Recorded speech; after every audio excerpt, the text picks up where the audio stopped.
All right, welcome back in. We see 2 recordings, so that means we're good to go. So, Means we're good.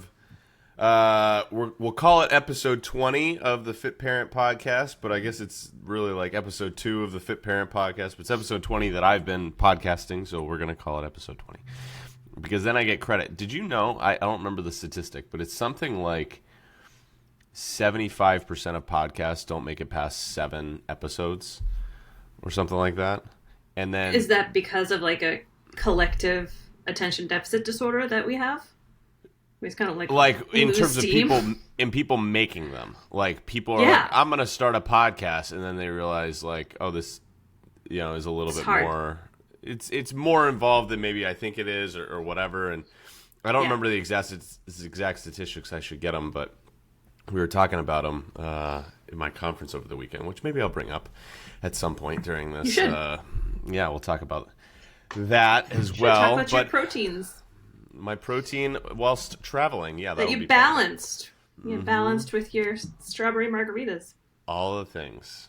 I had more strawberry margaritas last night. Actually, we had we had cocktails at the owner of the gym, John and Meg's house. He invited me and the other trainers over, and Mary, who runs the show, and Chris, and went over, and I walked in, and John just hands me a strawberry margarita. He had like bought the fixings for it, made his own like strawberry juice. It was fantastic.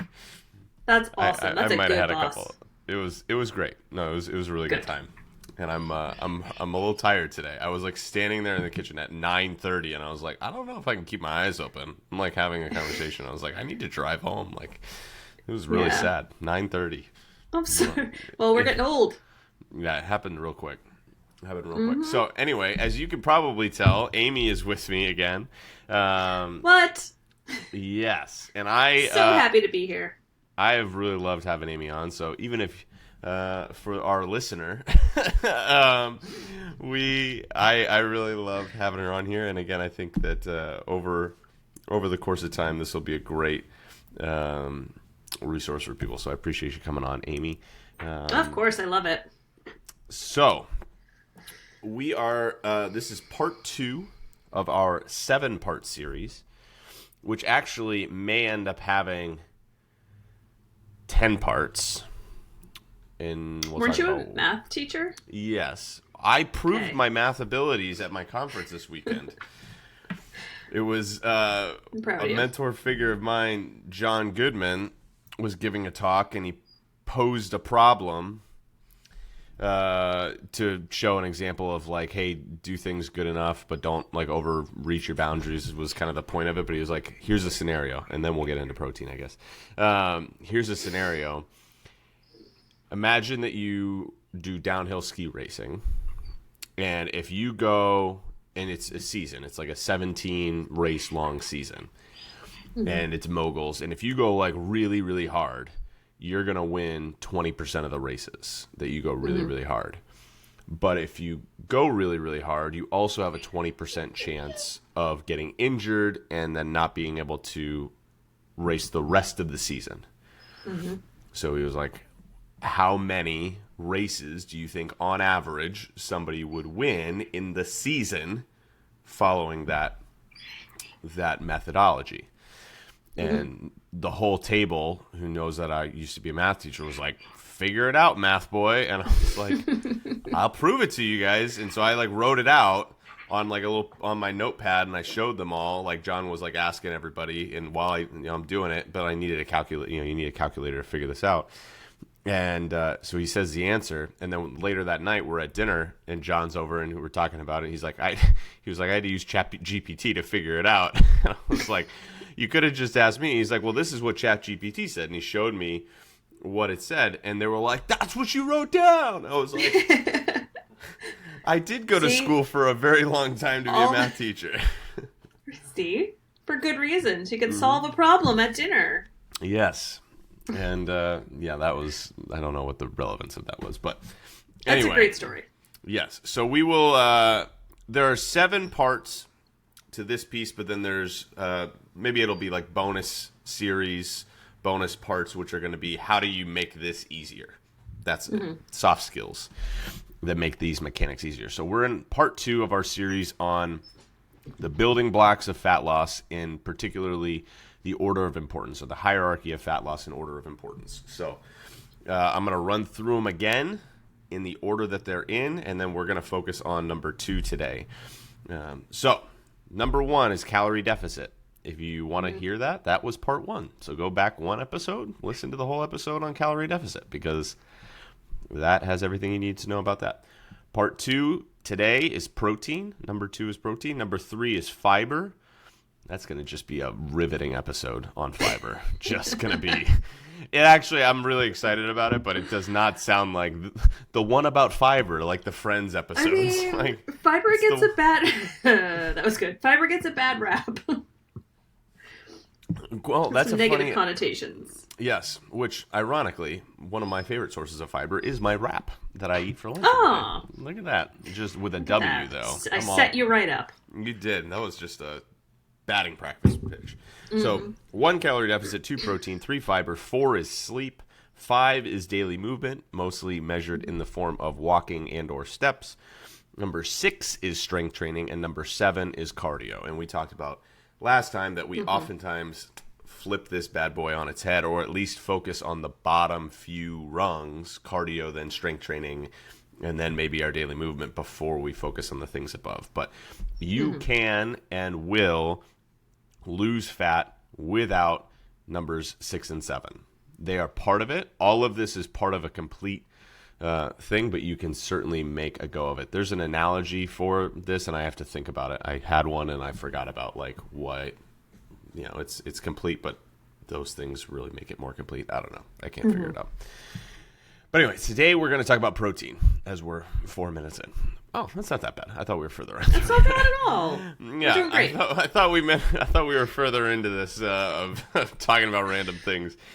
But anyway, so the importance of protein, and I cannot understate the importance of protein here. So I'm going to start with why is protein important, and then we are going to go into how do you get more protein, and that'll be maybe where I tell a little bit about the experience of my conference and traveling and things like that.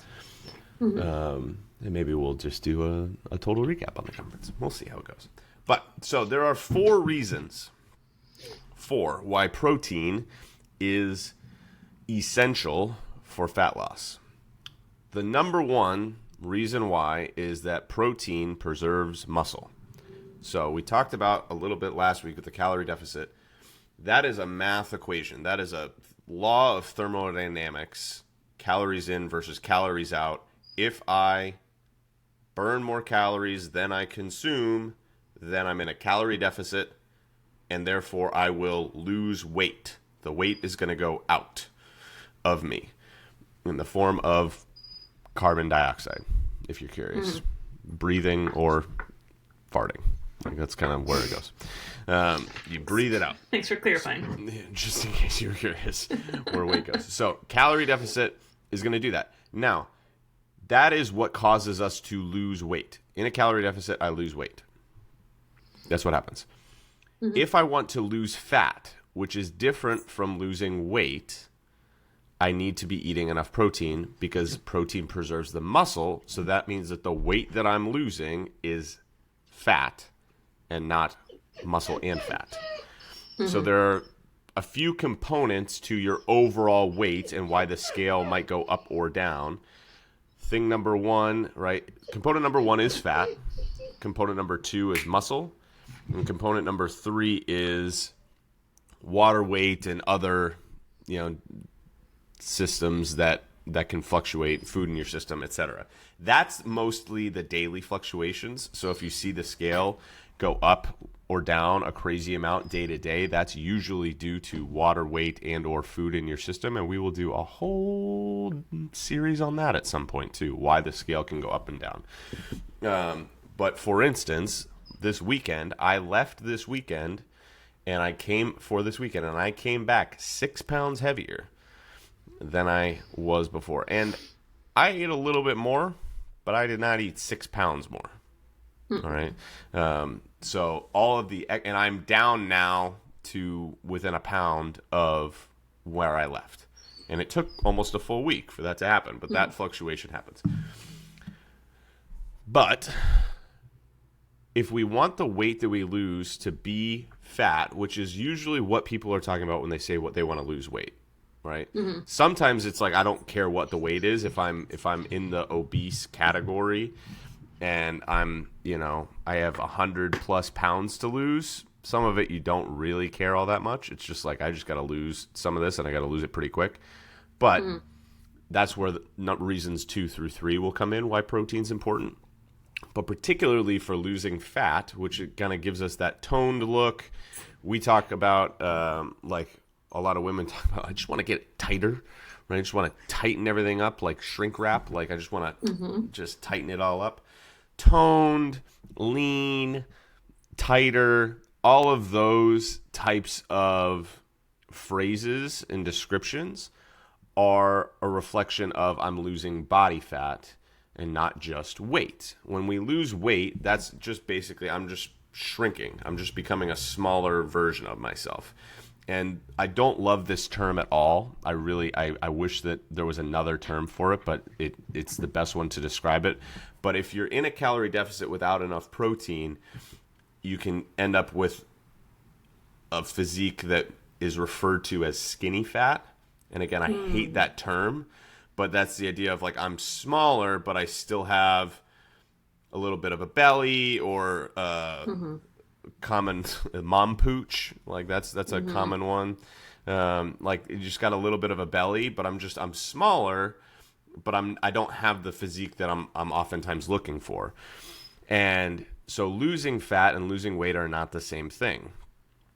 This was actually a funny conversation that I had with Megan yesterday. I almost posted it on social media, but I was like, the post that I put yesterday was about the messaging should not be about losing. So I was like, this isn't the best day for me to post this as well. But but she was just offhand. She's like, we should get a sauna because then I would lose weight so much faster. And I'm like, first of all, I don't know, are you a closet billionaire? Like that we could just get an in-house sauna? Like, what are you talking about? Like, those things are not cheap. But also, you're right that you would lose weight faster, but you're not looking to lose weight. You're looking to lose fat. Because if you get into the sauna, you're just going to sweat it all out. It's just water weight. It's not actual changing your body composition. It's like running with a trash bag on, like the guy, like Bradley Cooper in Silver Linings Playbook, right? You're just sweating it out, and that doesn't actually change your body composition. The running can, but running with a trash bag or running, it makes you drop weight. Like if you're trying to make weight for a wrestling match, you do 100%. There's really no other reason to do that. No other reason to do it. So the reason why boxers do it and wrestlers do it and MMA people do this is because they have to drop weight, because they have to hit a certain weight. I used to coach with, when I coached football, I used to coach with a guy who also coached the wrestling team and wrestled in college, and he used to tell like nuts stories about how he would lose like 15 pounds in 8 hours, sort of thing, with how to do it so that he could wrestle at a certain weight class, and then it would all come back on because he would do these kinds of extreme things that are not healthy for you, but to do it. But the whole point of this story is losing weight does not oftentimes give us just weight, give us the physique that we're looking for. Most people describe as what they're looking for. They want to lose fat, and that will affect the scale. But in order to, all right, the water weight and the food in my system weight, that's going to fluctuate. We don't really have a ton of control over that, and it's not super important because that's going to go day to day regardless of what weight you are. I want to keep my muscle, and so then my calorie deficit goes all to the fat, right? If I'm going to lose 1 pound, I would like for that whole pound to be fat and not ideally split between the muscle and the fat. Yeah. So if I eat enough protein in my calorie deficit, then all or most of all of my deficit will go to me losing fat and not just losing weight and becoming a smaller version of myself. And I'll tell a story about this. So I have a client who I've worked with for a while now, and came in with the goal. She was around 135, and she came in thinking that she wanted to be 125. She's a little bit shorter. But she was like, that was kind of where I was the last time I felt the way that I wanted to. But in the process of working together, the weight maybe went down 2 pounds or so, but she lost a couple of inches off her waist, and she also got way, way stronger. Her clothes were fitting better and things like that. And so she's like, I don't think I want to actually get to 125 because I don't know what I would look like at 125. It's probably closer to 130, 132 sort of thing, because so the number on the scale doesn't often have to get quite as low as we think it does, particularly if we preserve muscle, because we think, oh, I have 30 pounds to lose, but you might not actually have 30 pounds to lose. It just looks maybe that way because, again, the whole muscle weighs more than fat thing is true, but it's more of, it takes up more space than fat. Right. It's not that, 5 pounds of muscle, it's like what weighs more, 1,000 pounds of feathers or 1,000 pounds of bricks. Well, they're both 1,000 pounds, right? 5 pounds of muscle and 5 pounds of fat weigh the same, but muscle is a lot more dense than fat is. Like 5 pounds of muscle I could fit, depends, is like a large Nerf football or like a child's football sort of thing. But 5 pounds of fat is like bigger than a rugby ball. It's taking up more space. And so if I'm losing all of it as fat, then the space that's taking up in my body is going to change how my body looks and appears more than just, oh, I just dropped some fat and some muscle. So that is where, when we're measuring progress, the scale can be a tool, but inches, like measurements, how your clothes fit, progress photos, all of that can be a better gauge of your progress than will, particularly for fat loss, rather than just weight loss. Because I tell people all the time, I weigh about right now what I weighed when I was in my worst shape. It just looks a little bit different. And so it looks significantly different. It looks significantly different. So I'd say I'm within 5 pounds of what I was at my quote unquote heaviest when I was like in high school and college, but that was a very different, my body looked very, very different in those days. Like I felt bigger then than I do right now. Because I've got muscle and I've got muscle all over the place. Yeah. In my bum. In your bum. I have a lot in my bum. That's new. That's new for me. It's very exciting.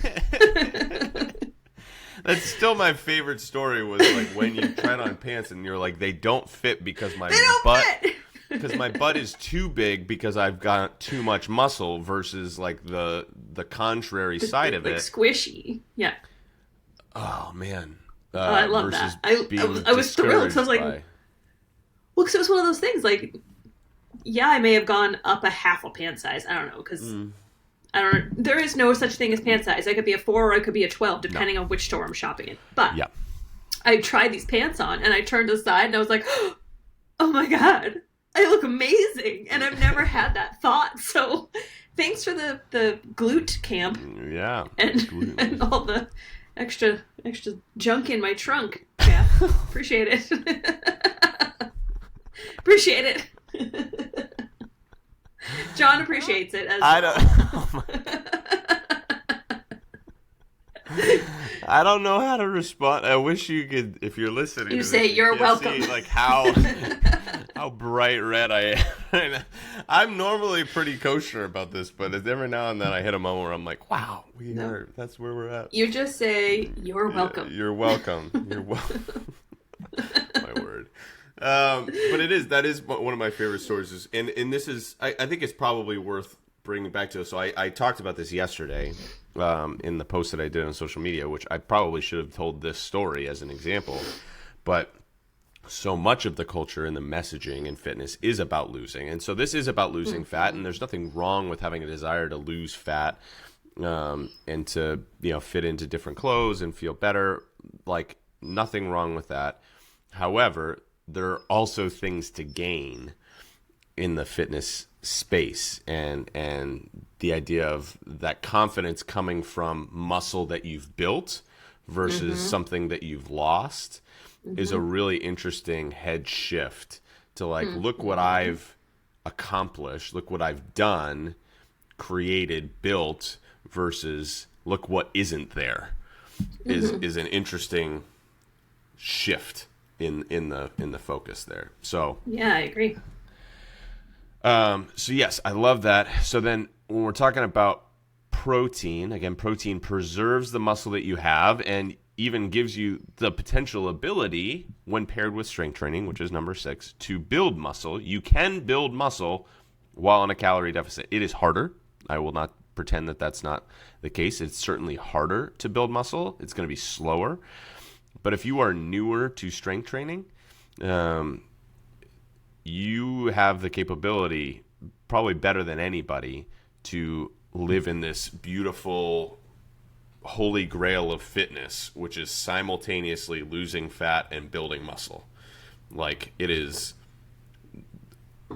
like a shooting star. Like, it is not common that that's happening. So this is where, and I had a conversation with a client yesterday about this, because she's been at it around I think it was 173 or something like that. She's been like 173 for like a month, but she's lost 2 inches during that period of time. And she's like, she had been discouraged because she hadn't taken measurements. She's like, why am I, she had seen, she's down, I don't know, probably 14, 15 pounds, 16 pounds, something like that, since we started working together. But that's kind of what the pacing was. But she had an injury that prevented her from strength training for the first 3 months. And so she's really only been strength training for the last like 4 to 6 weeks. And so what's happened is that, and she's never really strength trained to this extent before.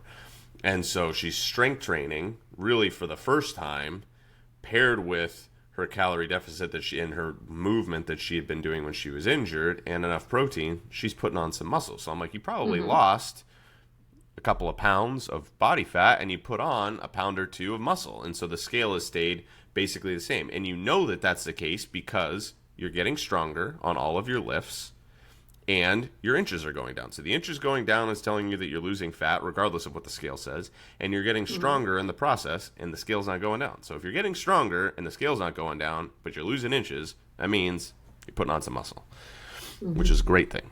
Lovely. Perfect. And that's how we get that lean and toned look that most people describe themselves as wanting. Yep. That's the goal. Now, so number 1, that's the key reason. If you're calorie deficit and protein, you're losing fat. Guaranteed. Guaranteed. Okay? So if you're just in a calorie deficit, you're going to lose weight, but not necessarily fat. So that is why we have to eat protein. Numbers 2 through 3 are also reasons to eat protein, even if you're like, I got 100 pounds to lose. I don't care if it's fat, muscle, a shoe, like, who cares? I got a shoe, a foot, I don't know what I'm saying. I got to lose, I don't know. I'm a little delirious right now.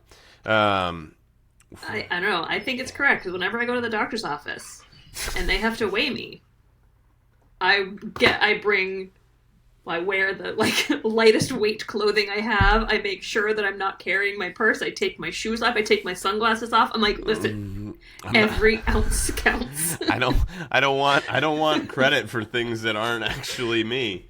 Exactly. Well, that's a great example, by the way, too. You go to the doctor's office and you weigh yourself. Oftentimes, it's going to be a very different weight than the weight that you weigh yourself first thing in the morning when you get up and you pee and you haven't eaten anything and you're in your underwear, right? Exactly. Like you're using your jammies. Fully clothed, and you've probably eaten 1 to 2, 3 times. So, I'll have the scale go up 5 or 6 pounds between the morning and when I step on the scale at the doctor's office, because it's also a different scale, and there is no universal.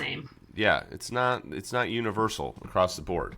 So try not to be discouraged by, and I'm convinced that they jack them up. I'm just convinced. Oh, they absolutely do, because it's how they maintain business. It's like the dentist in my neighborhood who gives out king size candy bars for trick or treat because he puts his business card on every candy bar. He's drumming up extra business. So, that's brilliant, isn't it? I thought so. I Dr. wonder if there's Clarizio. something. There's something to that for me. I gotta think through that. Yep. There's something there. Oh, now you got me thinking. I gotta not go down that path. Okay, so reason number 2 why protein is important for fat loss is protein is filling. Or the fancy word for it is satiating, right? It makes you feel satisfied when you eat protein. So let me throw a scenario at you.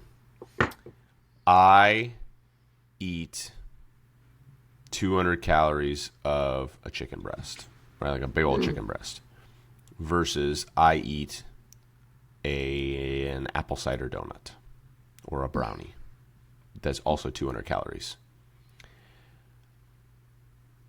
When am I going to be hungry next? Off of which one? I mean, I could eat a dozen cider donuts and then 100%. probably... That's the example. And I'd probably be hungry again in an hour. Yeah. Because I could eat a 200 calorie apple cider donut and forget that I ate it 30 seconds later. Like, accurate. It goes down. Or, I could do 200 calories of strawberry margarita, and that's going to go down real smooth. And I'm not going to be satisfied in terms of full at all. But if I have like a piece of meat or protein or eggs or something like that, it is more filling. I'll give you a story from this weekend. We went to, for dinner, one of the nights, we went to a Brazilian steakhouse. Have you ever been to a Brazilian steakhouse? Oh, I have. Oh, they're delicious, but I remember having to be rolled out because they just kept coming around. They just come around. So this is, if you've never been, you have a red light or a green light thing, and they got 13 skewers of meat. They just cut off pieces of this meat, and it's filet, and it's the best, and they're just cutting it off for you, and they'll just keep coming until you turn the red light thing going, and then you can turn it back to green. So there's a bunch of trainers, and we went and did a workout. We went and did a workout after the second conference day because we'd been sitting in a conference room for 2 days, and we're like, it would be nice to move a little bit. And we're a bunch of trainers. What are we gonna do for fun? So we went and did an arm workout. That's what we did, and didn't really do. It was just goofed around, but just went and moved, and it was a good time. And we never really you see, I almost never work out with other people, not because I don't want to, but it's just the nature of my job right now, and I missed it, and so it was fun to do that. But then we go to the Brazilian steakhouse, and let me tell you something. I had a salad before I started, so that I had something in me besides this meat. I had a salad, and then just, I don't know, I had 45 pounds of meat, something like that. It was ridiculous. Wow, you went easy. I was so full, just from protein, right? It wasn't, I was way more full than if it was an all-you-can-eat, I don't know, bread buffet or something like that. It's just, it's so, protein is so much more filling than these other things. So why is that important? When I'm in a calorie deficit, that means I'm eating less calories than my body wants to consume in order to maintain weight. And it's certainly going to be less than probably what I have been eating. I'm used to eating, again, let's take our example. Let's say I maintain my weight at 2,000. I'm probably used to eating between 2,000 and 2,500 calories on any given day. If I'm going to try to be at 1,500, I'm going to be hungry. I'm just going to be hungry.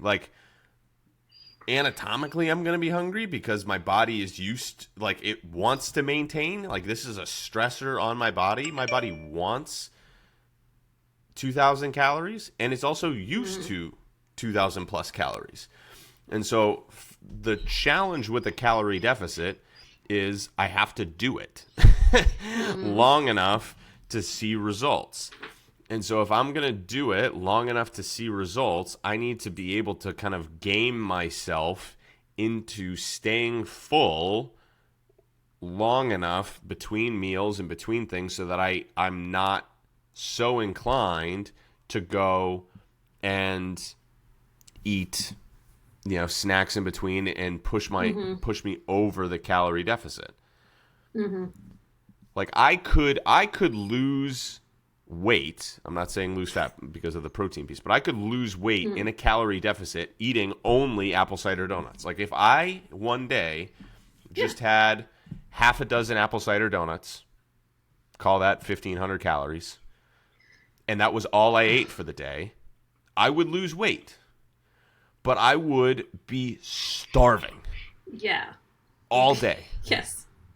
And probably have and not at all. I'd have way low energy. I would be hungry. I'd be like, it just isn't enough. And so can you lose fat by being, eating less satiating foods?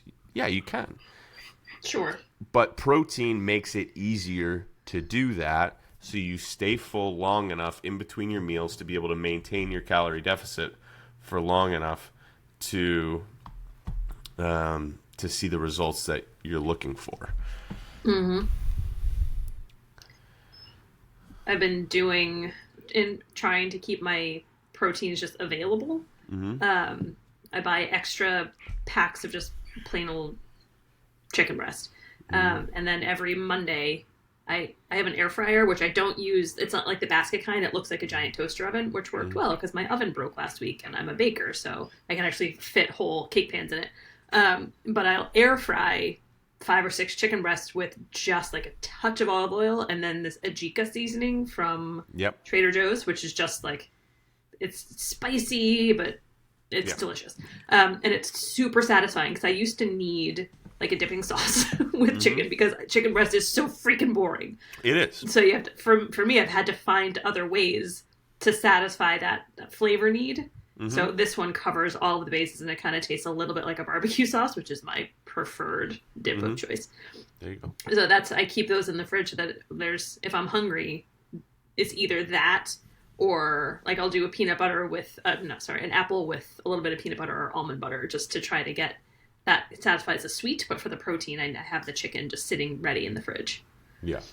Which has been helpful. That's a huge game changer, and that's definitely something we'll talk about when we talk about how do you eat more protein. But I will tell this story from this weekend. But before I do, and I'm not picking on you, but I do want to clarify Please do. this. Pick on me. When we talk about protein, okay, we're getting it, but you just brought it up, this piece of it. There are kind of 3 levels of protein. There's almost all or almost purely protein. There's mostly protein. And then it's mostly something else, but has some protein with it. All right. These are kind of the categories of stuff. So peanut butter is most of the calories actually come from fats, but it has some auxiliary protein with it.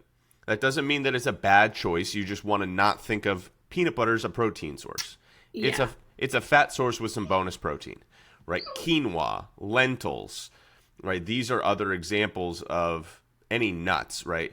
These are all examples of things that are mostly like carbs or something like that, but have some more protein than maybe their carb brethren, right? If I have, lentil pasta, right, that's going to have some bonus protein in it than versus just plain flour pasta. Does that make it, better or worse? No, but you get some bonus protein in it, and it's going to be more filling than will be the. But if you don't like the taste of it, then whatever. It's not a great protein source. The next level up is going to be mostly protein. So this is going to be things like whole eggs, right? Whole eggs are great, and again, none of these are bad choices. You just want to understand what they are. So whole eggs, the yolk is going to have a lot of fat in it, but it does have good protein. So I would call that a protein source, but it's not purely protein. Not super lean cuts of beef, like a sirloin, type thing. Yeah. I'm not going. Anything that has to be ground. Yes.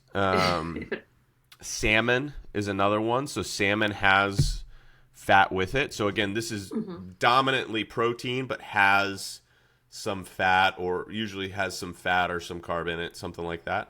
And then there's pure protein. Okay, like things that are basically entirely protein. These are egg whites. This is white fish.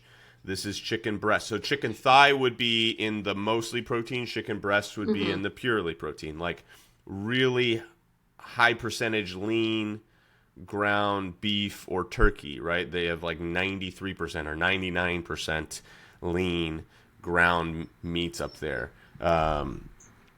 Shellfish, scallops, and shrimp, highly underrated, although wicked expensive. Yeah. Delicious, though. Yeah. So and you're thinking about those categories, and I made a PDF for this actually, so if you are listening to this and you don't have that, just shoot me a message on Instagram at Jeff Delzell Fitness and just say protein, and I'll send you the protein guide so you have this. That would be a good one to have. I should probably have done that at the top of this, but anyway, anybody who wants it. Put it in the show notes. Oh, it'll be in the show notes. There you go. I don't know how I hear other podcasters say it. I don't know how to put it. I'll put in the show notes to do what I just said, but at some point I'll have a link to be able to download these things, but that's like a little bit in my future. We are currently finishing up the website right now. Hey, look at you. To be fair, though, I've been finishing up for about 3 months, so we'll see when that ends up happening. You've got young kids. It's fine. Yeah, that's how it goes. So when I was on this trip, the thing that I didn't pack any food aside from protein, because I knew that protein was going to be harder to come by. It's just harder to come by. And so I basically ate my three meals a day. I had breakfast at the hotel. We went across the street to a sandwich shop sort of thing for lunch. Everybody did. And then we went out to dinner. That was just kind of how the day went. And so I had some sort of eggs with my breakfast. I had, I made sure to get protein on my sandwich. So we went to Subway one day. I haven't had Subway in a decade. But we went to Subway one day that, and it was this is kind of nasty, but we just kind of did it. So I got the grilled chicken thing there, and I got a burrito another day that had chicken on it. And I just did double chicken, right? Most places are going to be a little bit lighter. You just do double chicken on it, so I make sure I get my protein. And then at dinner, I was able to get, the Brazilian steakhouse or some steak from another place as well. So it was great. But in between, I brought whey protein. There's nothing magical about whey. You can do other ones if you want to, but I just put whey protein, a scoop of it, in a Ziploc baggie, and I brought 5 of those Ziploc baggies for a 4-day thing, and I brought some bars that are higher in protein. Are they great protein sources? No, that would be something in the bottom category, right? That's mostly carbs with some auxiliary protein, but I'm able to get some protein in, and the main reason that I'm doing that, so I had those in between my meals because I didn't want to go into my meals starving. Because when you go into a meal starving, overeat, and you tend not to be oh, I really, really want, a salad right now when I'm starving. You're going to want, it's harder to make those conscious choices. It's like going grocery shopping when you're hungry. So if you can be full and satisfied as best you can, particularly in between meals, coming from protein, that is worth doing, and a big reason to have protein. Sorry, if you can hear crying in the background, I'm locked in my office with my puppy, so having a hard time. She's unhappy. She's having a hard time. That's all right. She's having a hard time. Background noise. There's probably a way for me to adjust that, but I don't know how. I just keep seeing my box light up every time she cries. I'm like, it's fine. We'll figure it out. So then, reason number 3 why protein is important, and this one is the first 2 are the main 2, okay? Reasons 3 and 4 are important, but not to that level, right?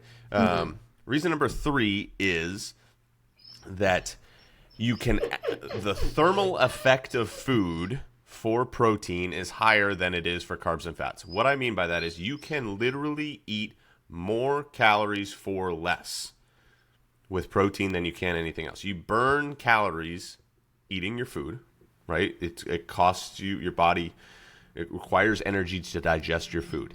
It takes 25 to 30% of the calories that you consume to digest protein. So, as an example, if I had 100 calories of protein, I would net, quote unquote, net 75 calories. It's gonna burn 25 calories just to digest the food. That number is down around 8% for carbs,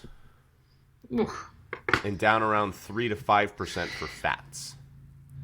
So again, 100 calories, all things being equal, I have 100 calories of protein, I'm going to net 75. I have 100 calories of carbs, I'm going to net like 90, right? I'm going to net 95 for fats. So again, this is not a game-changing difference, but it's not nothing either. In the sense of, people ask all the time, how do I increase my metabolism? The thermal effect of food makes up about 10% of the calories that you burn in a day, depending on the breakdown of your food. So we can increase the calories that you burn in a day by eating more protein. Because again, we expand this. So if I have 1,500 calories, I'm going to do a little bit of math here. All right, 1,500 calories. Let's say that. All right, let's kind of work backward here. All right, let's go a little bit higher. Let's say 1,600 calories. That's an easier number. So let's just say... Nice, friendly number. Yeah, 1,600-ish. 1,650 is the most common number that I use because it's 135. We've talked about this. 135 is like the target of like 80% of the women that I work with. I want to be 135. So 1,650. Let's say that it was 1,650 is the calorie goal for the day. And so let's say that we went, and I haven't given this number, and I don't want to get too into the nuts and bolts, but it's easier with numbers. A baseline metric, like the lowest that we would want to go, would be 0.7 grams of protein for every pound of your goal body weight. So that's like the lowest point in order to preserve that muscle. So again, if my goal weight, not my current weight, my goal weight was 135, my floor for protein would be about 95 grams a day. The higher we can get that, the better. So if you can push it, I try to get people up around times 1 gram for every pound of goal body weight. So if I had a client who was wanting to be about 135 pounds, I would say, hey, let's see if we can get 120 to 135 grams of protein. Now that's a lot of protein, but we can do this, and I'll talk about how this kind of breaks itself down here in a minute. But let's take 120 as kind of in the middle. Let's say that I hit 120 grams of protein in a day. All right, times 4, because it's 4 grams or 4 calories per gram of protein, 4 for carbs as well, and then it's 9 for fats. 4 calories per gram, so 480 calories of my 1,650 are going to come from protein. I'm going to burn 25% of that. I'm going to burn 120 of those calories. Now, you're not going to calculate this into your equation at all, but if I go from 480 calories, I'm going to save 120 of those. Well, that doesn't feel like a lot, but 120 times 7 is 840 over the course of the week, which is about a quarter of a pound, just for eating enough protein. Right. Oh, I love the thermal effect. It costs you nothing besides eating more protein, and you burn an extra quarter of a pound, which is, again, not nothing. And so the jump up there can be substantial. This is the thermal effect of food. So again, going back to the Brazilian steakhouse and a little bit of Friends, like I had the meat sweats going. Like Joey, I was sitting there, I was like sweating in this. We all were just like sweating in this restaurant. This is literally your body burning all the protein. Like if you sit there and you eat a lot of protein, you're like, I'm sweating. The meat sweats, it's a real thing. Your body is literally burning and thermally cooking up all the protein to try to break it down. So it's worth adding some more protein in for the sake that you can burn extra calories with no extra cost to you. You're going to eat the calories anyway. Mm-hmm. You might as well burn a few of them. Taking notes on all this stuff today. Mm-hmm. So, I feel like I slid this in there, but I want to make sure that I clarify, because we talked about the calorie deficit number last week. So, again, a generally accepted range for protein is 0.7 to 1 gram of protein per pound of, the low end would be your goal body weight. If you're more than like 25 pounds from your goal body weight, then, you know, might be worth even going higher than that. Because and if anybody asks me like, oh, can you overeat protein? Like that's a thing that people come out now and say like, oh, it's bad for your kidneys. Like, the number that you would have to eat consistently in order to to put your kidneys in jeopardy, we're nowhere close to that. Like, you're not going to touch it. Yeah. Like, right. It's the same thing that I say to you, like when somebody has low back pain and I'm like, hey, do the Jane Fonda side leg raises, that sometimes helps. And I say, you really can't overdo these. You could. But the amount of those side leg raises that you would have to do to overdo it, nobody even comes close to it. So I just say, all right, you're not going to overeat your protein. There have been stretches of time, just to put it in perspective. So I weigh, 175, 180 pounds, depending on where, to 185. Like, it depends on where I'm at. I've eaten in seasons of my life over 250 grams of protein a day, and it's fine, right? No issues. I mean, yeah, but no, that's I'm trying to imagine that's getting hard. that much food in your body. That's a lot. That was a lot. I'm not going to pretend it wasn't a lot, but you can eat it. It's doable. It's doable. It's a lot. So now let's break this down. In a second after I get to number 4. So number 4 is going to be pretty quick because I think these are going to pair together. So reason number 4 why protein is important for fat loss is, again, the whole point or the whole goal, I have to be in a calorie deficit. Calorie deficit means that I have to eat foods that are lower in calories and keep me satisfied. That's kind of the game that I have to play, right? Lower in calories but keep me satisfied. The more processed food is, so we talked about this last week, about the level of processing and how we can get more calories for less, or we can get less calories for more food, right? More food volume and consume the same amount of calories. 500 calories of sweet potatoes is not the same as 500 calories of donuts. We talked about this in the last episode. If you haven't, go back and listen to that one. This is a really great example of where this lies, is within protein. Protein is a lot easier for us to get less processed of it, and it be better than the more processed version. Like, taste better. Like, people don't often like crave. Some people do, right? But like pregnancy and things like that, crave deli meat, right? Like, that's not a super in the same way that people might crave donuts or chips or or brownies or pizza or whatever, right? Those things, carbs and fats centric, are where people, if you're gonna spend your treat food budget, people would probably rather choose those types of foods, the sweet types of foods, versus a more processed version of a protein, chicken nuggets or bologna or those types of things. Like, those, it's not, and it tastes better to get higher, like the even if you're like, oh, I do want some chicken nuggets. One, that's not really a protein source, right? Processed chicken nuggets are really a fat and a carb with some protein thrown in. Like, that's going to be bottom rung. A little bit of protein, but it's like protein adjacent. But even if it was that, unless you're 14, most adults in adult palates, and again, I'm being global here. If you like chicken nuggets, don't at me, but most adults would prefer the real thing. The real thing cooked well tastes better than the processed version, particularly with protein. That's not always the case with carbs and fats, right? The more processed version of carbs and fats oftentimes does taste better than the less processed version of those things. Mm-hmm. Mm-hmm.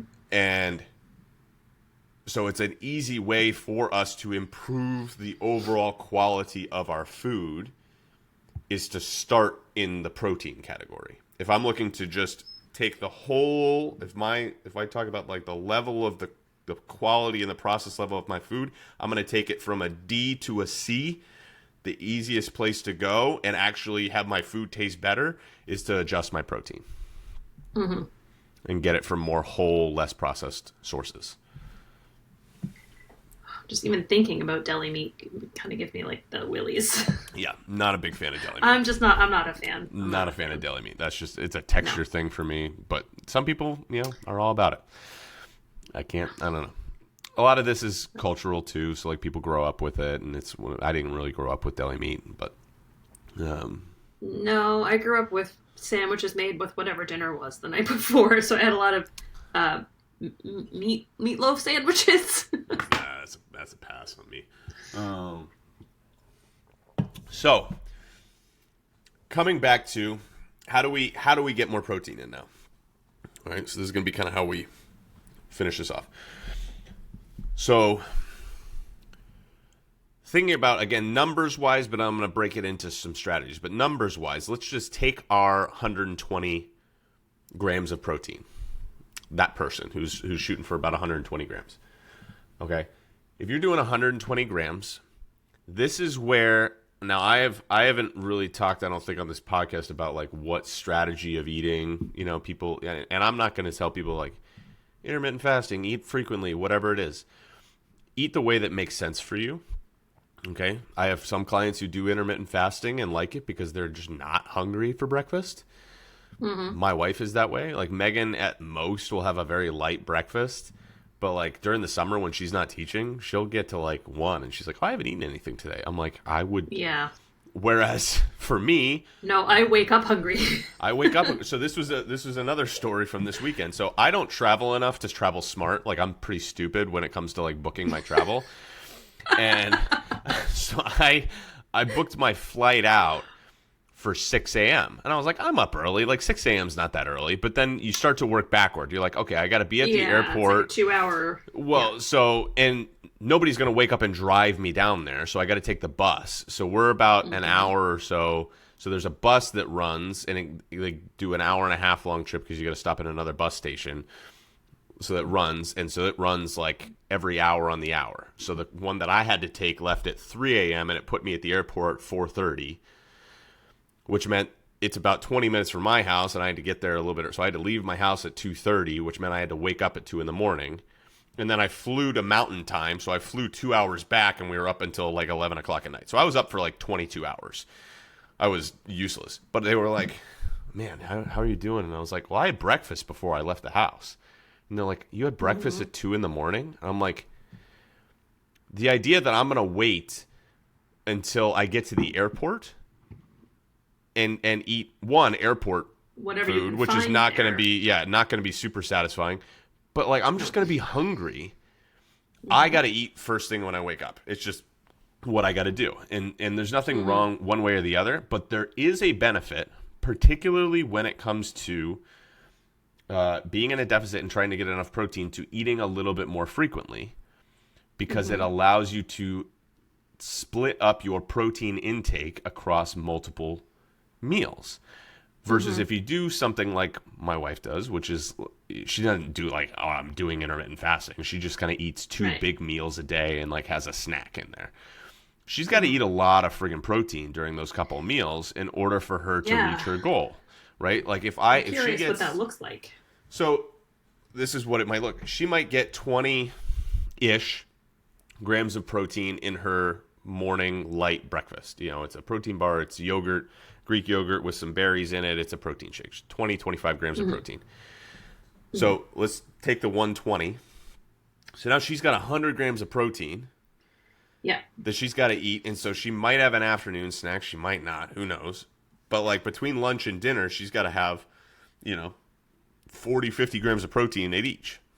Which, if you're getting, again, a high on the spectrum, like mostly protein source, and eating a higher quality in terms of process level that's going to be mostly protein, it's going to be, you can get 40 grams of protein from like a 7-ounce chicken breast. Like that's it's not a ridiculous thing to do if you're getting it from that, but that's not a small amount, so she probably's got to do 8, 9, 10. So it's a lot of chicken, right? Like it's not a small amount of chicken. Whereas if you are somebody who has a hard time eating a lot of meat, particularly if you're not used to it, to then go and try to eat a ton at one individual meal can be a little bit daunting. So eating a little bit more frequently allows you to split it up a little bit. So, for instance, when I was at my trip, breakfast, again, for me, it's, I get like 175 to 200 grams of protein a day. I don't know how much I get. I don't track it, but let's just say that it's that. All right, breakfast, I'm going to get 40. Lunch, I'm going to get 40. Dinner, I'm going to get 60 because I'm going to whatever. And then at my two, I have a shake that has 25 or 30, and then I got a bar that's got 15 to 20, right? So between my two snacks, I got 50.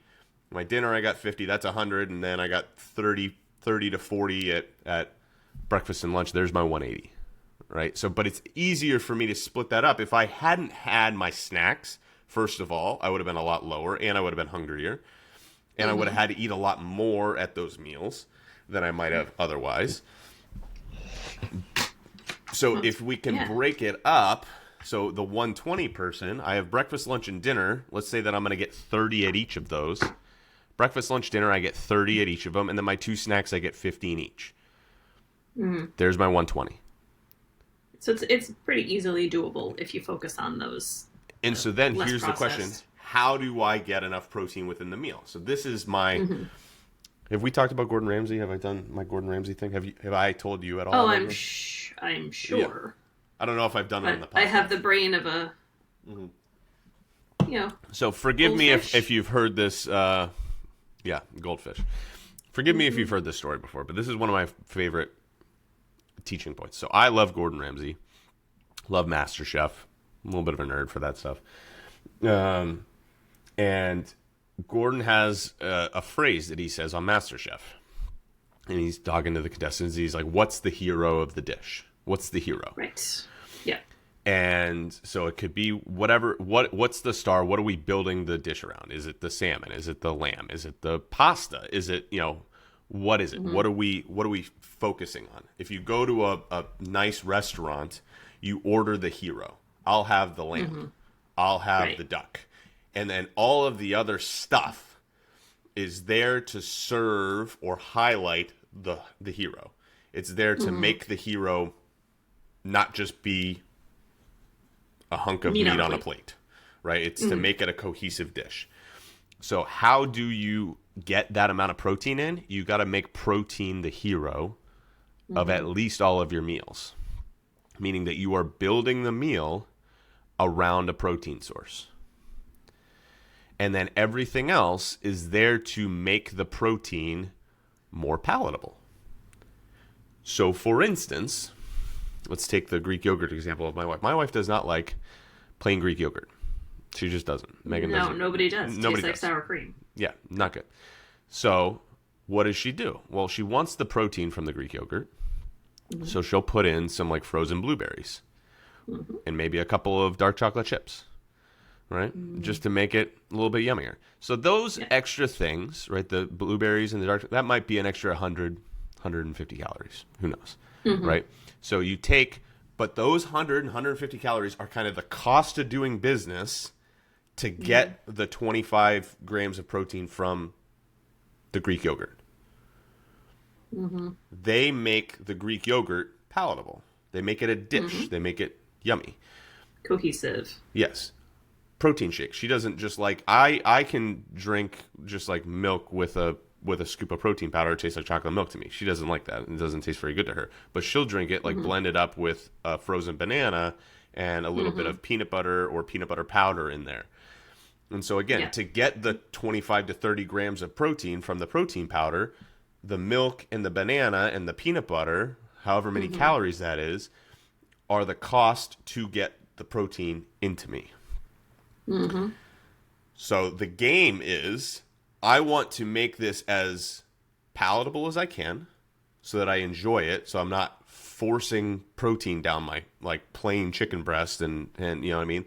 I got to make this enjoyable enough to eat. So even if you had barbecue sauce with your protein, right? That's the cost of getting the protein into me, but we want to try to minimize that as much as we can, because if we can minimize the cost of getting the protein in, then that gives us more room in our overall calories for the things that we might want otherwise. So let me give you an example from last night. So I knew last night that we were going to the Parkers and we were going to have drinks and that was going to be a good time. So I knew I was going to have at least 2 margaritas. I didn't know if there was going to be margaritas, but I was going to find some, right? We were going to make it happen. We were going to make it happen. So I knew that was going to happen. So dinner was the protein. The hero of dinner was steak. It was lean cut of steak. I don't remember what it was. So it was steak. Normally, I would do steak, and I would probably do some sweet potatoes, and I would do a vegetable. Broccoli, summer squash, zucchini, asparagus, and I just roast it all up, right? Boom, there it is. Pro tip, roast your vegetables. Way more delicious. Gosh, so much better. Don't steam your vegetables. If you're like, I don't like vegetables. Roasted broccoli? Roasted broccoli. Have you tried roasted broccoli? Fantastic. Unbelievable. Oh my God, it's unbelievable. So simple. Just olive oil, salt, and pepper, put it in the oven for 20 minutes at 400 degrees. Fantastic. Perfect every time. If you steam your vegetables and you tell me you don't like vegetables, that's your own damn fault. That's why. Like, nobody likes steamed vegetables. They're terrible. No. Oh, yeah, no. They're like par steaming before I roast my Brussels sprouts. I feel like you kind of have to, because Brussels sprouts take 8 years to cook otherwise. But Brussels sprouts. Roasted Brussels sprouts are delicious, too. Oh, so good. If you're going to steam them, then just throw them in the pan after you cook. Like, you could do it that way. Like, I could cook the steak in a pan, steam the broccoli, and then take the steak out and then throw the broccoli into the pan that the steak cooked in and get a little bit of and then season them there and just kind of get a little bit. But there's another Gordon Ramsayism. No color, no flavor. If it's just green, if it's just bright green, it's going to taste like bright green. Like it's going to taste exactly like it looks. True. But if you put get a little bit of brown on there, get a little bit of color on there, you get a little bit of flavor. Caramelize it. It is worth the, whatever. Just don't go nuts with your olive oil. No. Just a little bit. Anyway, I digress. So normally that's what the meal would be. It would be steak and it would be, potatoes and it would be there. But I was like, I don't need the potatoes in order to make this a cohesive dish, but I want to get the protein in. I want to get the vegetables in because we'll talk about fiber next week. And also I don't want to just eat steak because that just feels like a little bit of a serial killer type move. Just eat like just steak just straight. Right? So there's got to be something else with it so I don't feel like a psychopath. But I want to save some of the carbs for my drink later. Yeah. So I just did steak and summer squash and zucchini. And that was the dinner. Delicious. So it was delicious. It was fantastic. It was really, really good. And but the hero was there, and then I just figured out what am I putting around it to make this a cohesive dish. And if I can minimize some of the extras that might be good, right? But are they necessary to make this, to get this? Or maybe a different question is, it's a would you rather game. Like, would I rather, like if I'm looking for my calories, would I rather have, sour cream on my chili, or would I rather have a beer? Like, those aren't exactly the same, but they might be, depending on, some people like load up their chili with sour cream and cheese and things like that. And if you'd rather do that, that's fine. But you have to, we get to make these adult choices about what we're doing. But there's, the best analogy that I can give for this is, and I think I said that like 6 times. I have a lot of analogies. Think about your calorie deficit as your budget for your household. We have, $5,000 to live on this month. Our mortgage, our, bills, all the things that we have to pay for we have to, there's unequivocal, that has to happen. That's your protein. And that's going to take up $3,000, right? That's going to take up a portion of those calories. And then you have some other things that you kind of have to do as well to kind of fit in to make it like, all right, we got to buy groceries and then, gas and things like that. So these aren't like somebody's going to take my house if I don't eat these, but we got to get these things, right? These are still necessities, right? And then there's some left over, right? So that's the stuff that makes the protein, right? That's the things that come with the meals, right? Those things to kind of make it, all right, we have a life now. We're not just like we have a roof over our head, but like we're eating some food and things like that. And then there's stuff left over that you can spend on the things that you want to spend on. That's your spending money. That's your fun food over here. If you can minimize, there's two things that you can do in order to have more fun money. You can either make more money, which in our case is move more, right? Increase your metabolism, thermal effect of food, walking, those types of things, burn more calories, build muscle, all of those things increase your metabolism. Or you can cut down on the things that have to come out. Can I get a cheaper place to live or a better mortgage rate? Can I cut coupons for my, my groceries? Can I, do we need 17 different streaming subscriptions? What is it that, like pick your, and maybe that doesn't fall into that category, but can I minimize some things here so I have more room for the things that I really want over here? Yeah. The phrase, very intelligent. Yeah. The phrase that I'll recommend a personal finance book because I'm also a little bit of a nerd for personal finance. It's called I Will Teach You to Be Rich. It's a very cheesy name, but by Ramit Sethi. Have you read it? Have you heard of it? No. John probably has. It's a good book. He's always looking at stuff like that. Yeah, he's snarky. I'm not going to say it's like the Bible or anything like that, but it's a good read.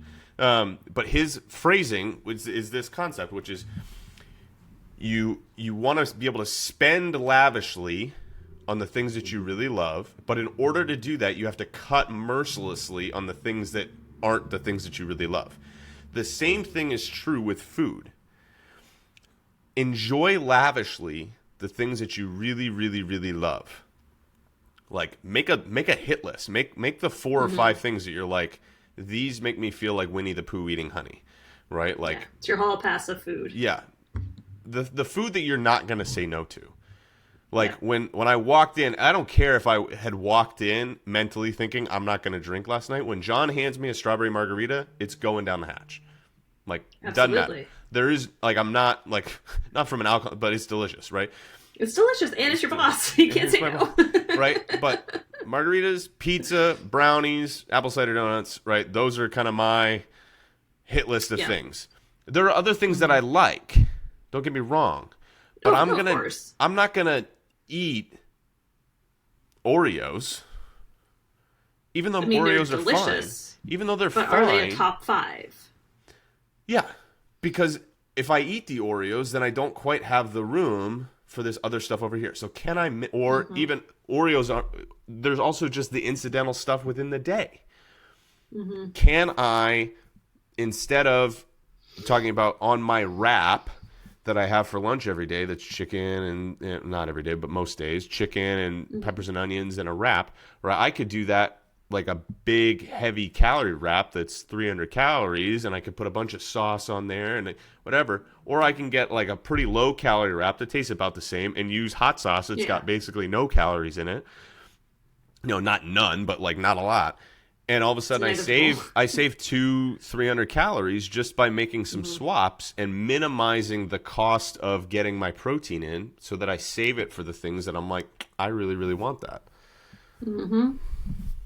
I like that. Have your like 4 or 5 things that are your almost non-negotiables. Like when you see them, you're going to allow yourself to have a little bit. Not go insane with them, but plan really for them. Think about anything else. Yeah, plan for them. This is the other thing. Like this is going one step further, but this is a conversation I've had with a few clients this week. So I had a client who was talking about, and then we'll kind of wrap up with this concept here. So I had a client who was talking about, she was like, I'm just having a hard time with sweets. I'm like, well, what are you eating for sweets? And she's like, well, I'll just like after a meal, I'll just like go by. I have chocolate chips for baking, and I'll just grab a handful of chocolate chips. I'm like, let me ask you something. Do you like chocolate chips? And she's like, they're fine. I'm like, do they satisfy the craving? Of course they don't, right? Like, and you oftentimes go back for more because they don't satisfy the craving.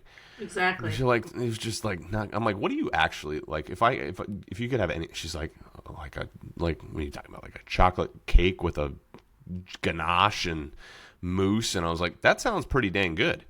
Why not? Because again, talking about calories as the game, in a week, right? I'm gonna have either 2 handfuls of chocolate chips every day and not be satisfied, or and then probably end up having something else. But let's just take that possibility off the table. Let's just say that it's the 2 handfuls of chocolate chips, and I have those every day and not be satisfied. Or once or twice, I go and I get a slice of this fantastic cake, and I sit there and I savor every little bite of it. It's going to be a lot easier for me to not eat the chocolate chips, knowing that later I'm going to have this. It was a lot easier for me to make different choices yesterday, knowing that I was going to have a margarita last night. I'm like, I'm not going to have, there's apple cider donuts sitting right over here. And the fact that I'm not currently eating them is a miracle. But it is. Well, they're the top 5. They're a few days old, but they're getting a little stale. But they're going to go down. But like yesterday, right? I'm not going to do both and, right? I knew, like, I didn't want to, because I don't want to feel guilty for having the thing that I love. I don't want to go and feel guilty for having the margarita. I want to plan for it, right? The problem with the chocolate chips is you eat them, not only are they not yummy satisfying, but you also feel guilty afterward because it wasn't on purpose. Versus if you plan for it, you're like, I'm going to have pizza on Friday. That's my plan. And you adjust your calories accordingly throughout the day, right? You make some choices, you get your protein in other places. But even if you go a little bit above your calories, but you're like, I'm planning for this thing, then you can do it guilt-free versus this is the cutting mercilessly thing. I'm going to cut mercilessly out the chocolate chips because I don't care if I don't have the chocolate chips. Yeah. But I want to have the cake or the pizza or whatever it is. But you can't have both. This is like how people are... I'm going to keep telling another story because this is really, I feel like, an important thing. It's fine. We like the stories. I think that's what people identify with. So I'm going to go back to a budget thing for a second. Megan and I don't know if I've told this on this podcast. Megan and I have been on vacation for 9 days in our 7 years of marriage. We've done like 2 or 3 other overnights. We've been on, no, that's not true. 10 days. 10 days. We did a 6-day vacation to Lake Tahoe, where we got pregnant with Levi. That's what we do on vacation. Successful. Yeah, and then it was a great vacation. And then we did a little baby moon / work trip for Megan to California. I think we knew each other at this point before the twins came. So that was like 4 days. So we went to Tahoe, and then we went to Disneyland, basically, for 4 days. But of those 4 days, 2 of them were traveling, right? So that was we've in 7 years of marriage, and then we've done like a couple of overnights. Now, part of that is because we have 3 kids right now. But for 4 years of our marriage, 4.5 years of our marriage, we had no kids. We also go out to eat basically every other week, and we go to like decent restaurants. And we have friends who are like, how do you guys go date night like so often? I'm like, well, listen, guys, we prioritize this. This is the thing we would rather, and it's not right or wrong. I know people who love to travel, and I'm not against traveling, but again, I'm really bad at it. I've never really traveled a lot. I like traveling, but it's not something like if I never traveled, I'm a little bit more of a homebody. If we like never went anywhere, it would be like, all right, that's kind of a bummer, but like, that's fine. If we never went out to eat, that would be a little bit harder, particularly for us in this current stage of life with our 3 kids. If we're waiting to go on 1 vacation a year, that's going to be challenging for us to like stay sane and feel connected to each other versus going out every other week and having some time to reconnect. And whether we go with some friends or we go just the two of us, but people are like, you guys make a more intentional effort for date night than anybody I've ever met. And I'm like, well, let's just do some math on this. We go to a decent restaurant, it's whatever, $30 a plate. We're going to get an appetizer or two. We're going to get a dessert. And we're each going to get a drink or two, right? With a tip, we're talking about $150 or so. Let's just say it's $150. We go twice a week or every other week or twice a month. So call it $300 a month. I'm just full disclosure, $300 a month on going out. People are like, that's a lot. Well, $300 a month times 12 months is $3,600. That's like 1 week vacation. Yeah. To go somewhere decent. Yeah. Right? Both of us are gonna fly, hotels, dinners out, right? So instead of going on 1 week-long vacation a year, we're gonna go out every other week. One is not better than the other, but we've chosen this over that. But the cost of us going out to dinner every other week is we've been on 10 days of vacation in 7 years. Right. So you cut mercilessly. We cut mercilessly, and it cost us. It's painful at times because we have friends who have gone to Italy and Disney and wine country, and they go all over the place, or we hear stories of people who are they're going on vacations, and we see you see it on Instagram, and everybody's here, there, and everywhere, and we're like maybe we should have traveled a little bit more before we had kids, but it's just like no, we didn't, and there was a cost to it.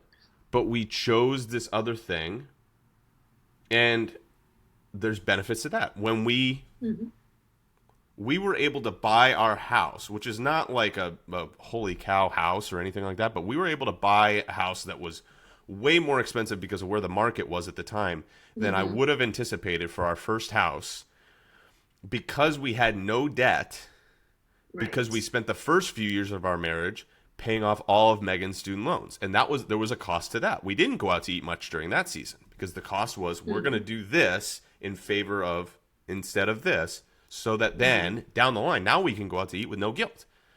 We're not worried about it. My parents, who I love desperately, sometimes are like, because we didn't go out to eat a lot, my mom's like, man, you guys go out to eat like a lot. I'm like, Mom, that's what we spend our money on. We don't spend it on other things. Like, you don't see the things that we're not spending our money on. You just see the things that we are spending our money on. Like we don't buy. I haven't bought new. Like I joked about it last night. I have had the same clothes for like 8 years. Now part of this is I bought some workout clothes and and it all just fits. I bought a suit for this wedding. It was the first clothes that I bought in I don't even know how long.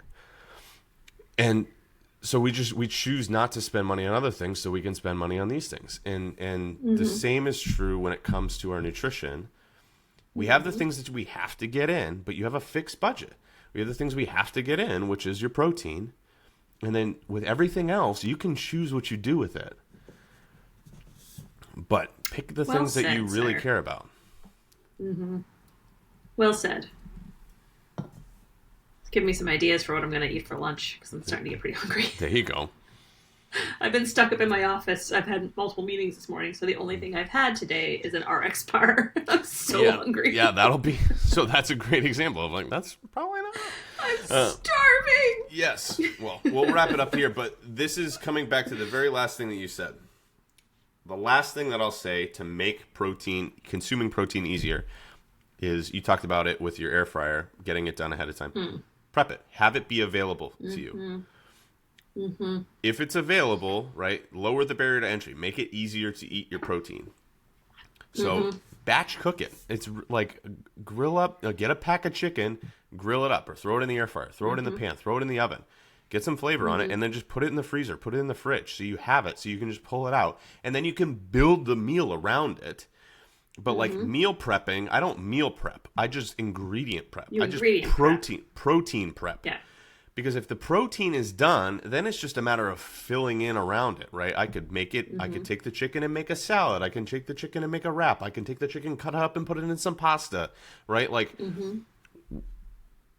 how do I do this? Well, how do you make protein easy? It's just like, just have it be done for you.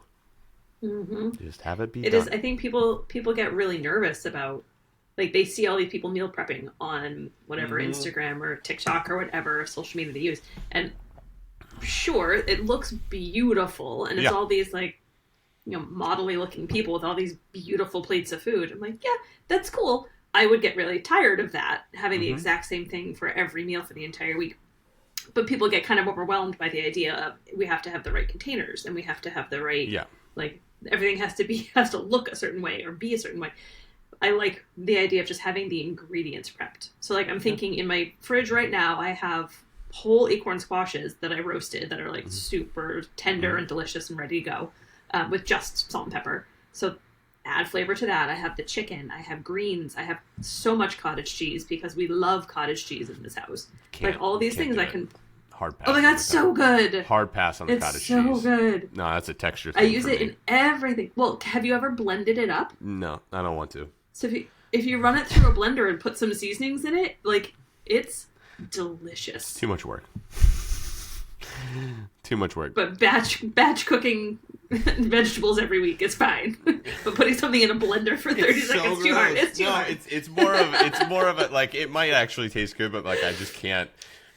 Well, so this is a good example of like you don't have to eat everything. Like cottage cheese is on like every tuna. Like tuna is whatever great, and I'm like I can't do tuna. Like the only way I can eat tuna is with so much mayonnaise that you can't taste the tuna. Yeah, well, so then that's what it feels like. It's not worth it. Yeah.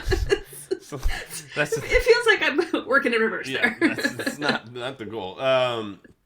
But yeah, this is the idea behind mayonnaise prepping. Delivery system.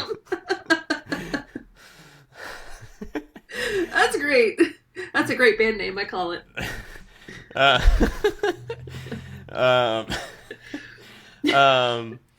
So to bring this back together, because you're right, it can be intimidating to be like, oh, this is all done, but it's also like, I don't have the time to prep. Everybody's like, oh, this only took me like 4 hours. I'm like, I don't have 4 hours on a weekend where I can just sit and cook, and I have like 20 minutes before a kid is trying to climb my leg.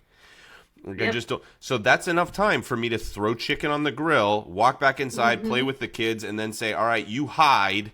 I'm going to look for you, and then I'm going to count really slow while I walk outside and flip the chicken and then come back inside. Oh, I found you. Like, that's the level of cooking that I can do in terms of prepping. But if I can just do a couple of things to make it so it's a little bit easier, then that's helpful. And then if I can't, right, if it's not done, you're going to find that it's a lot harder to do it. And so this is where preparation meets planning. And then there's adapting to that. Okay, so like not everything is going to work out perfectly, and so this is try to. But again, if protein's the hero, then that's good and helpful. But having it readily available is super helpful. We're totally calling this one, by the way, the one about protein. One about protein. I'm gonna make the names of these. I'm totally going with like the Friends. Yeah, it's gonna be Friends themed. I didn't know if you picked up on my hall pass list. Ross laminated his. Yeah, I'm going to laminate my hall pass list of foods now. Megan and I have talked a lot about make it laminated, and then you're gonna walk up to the pizza. Walk into the coffee store. You're gonna walk up to the pizza and be like, "You're on my list." like a psycho. Oh no. I don't want to get too into this, but there are some people who are very into the hall pass list thing, and I'm like, this is it's more of a joke in our family. But there are people who are like really all about it, and Megan and I have talked about it. I was like, I wouldn't want to know, first of all, but also like you don't get a hall pass. Like I don't care, just because they're a celebrity doesn't mean you get to go sleep with somebody else. And I'm like, here's the other thing. It's not like, now that I kind of rub shoulders with people who train celebrities, it's not a totally, I'm not saying it's ever going to happen, but it is not off the table that I ever. Oh my God, because you have trained with one of my hall pass people. Like, well, no, you've trained. Yeah, you've trained. I've trained. I'm like, it's how many, 7 degrees of separation or whatever it is. I'm 2 degrees separated from Ryan Reynolds. Oh. It's not. He's on my list twice. I know. He's on as himself and as Deadpool. Yeah, and as Deadpool. Like, there's something about that. Ooh, that costume. Just the red spandex. That's what gets you going. And the swords. The swords. It's very. That is. There's something about it. No, so this is not something that we're gonna play around with. But with foods, yes, you should have your. I call it a hit list, but your hall pass. Yeah, your hit list of foods. Like have the things that you plan on, and they're a regular part of your nutrition. Like it's part of a healthy, long-term diet plan to be able to eat things guilt-free. If you can't eat things guilt-free, then you need to do some introspection. Like if you always feel, because it also takes away from the enjoyment of it. Like it's not a sustainable way of existing if you're just eliminate all the things that you really love. Because then there's going to be the day where you give in and you feel guilty about it. Things crumble. That's why I'm not a fan of the phrase cheat meal. It's a cheat. I think you're that's not silly. Cheating on anything. It's part of it. If you have to think of, if having a slice of pizza is cheating, then your diet sucks. Yeah. This is you haven't budgeted enough for it. Yeah. That's all right. This is a good one. It's a good episode. It's protein. The one about protein was always going to be long. The one about protein. I can't wait for the one about fiber. The one about fiber. Yeah. It's going to be smooth. It's going to be the names. This is now a series. But I haven't even published episode 19 yet, so I can go back and I can call that one the one with the calorie deficit. But we could start to get creative and like pick out like a little nugget from the episode, like some story, like the one with Gordon Ramsay. We could call this one, like it could be, or the one with the hall pass. Like we could pick out like like just a random thing, and people are like, "What are you talking about?" But that's not really searchable. That's not SEO optimized, or optimizes in SEO. This is clearly how much I know. Search engine optimization. Search engine optimization. This is SEO. Oh man. TGIF, it's Friday. This is. Oh my god. This is kind of where I'm at. My day is just starting. I gotta leave here and go to work. I need to, also do some work. But all right, thank you all very much for listening, especially if you're all the way here to the very end. If you're still here, you're a real one. You're a real one. Still here. If you've made it, I'll do this. If you've made it to the end of this episode, send me a message with the keyword end of the episode. All right, that's the phrase, end of the episode, so I know that you went all the way here, and you will get a prize. I don't know. You'll get an hour-long coaching call with me. Nice. For free if you've made it all the way. I'll give them a high five. Yeah. But recommend, if you haven't already listened to the one about calorie deficits last time, that'll be great. We'll have the one about fiber coming up next. And again, just a reminder, if you would like the protein guide, send me also the keyword protein, and I will send you the guide for you to have. Have a wonderful time, and we'll see you next time on the Fit Parent Podcast.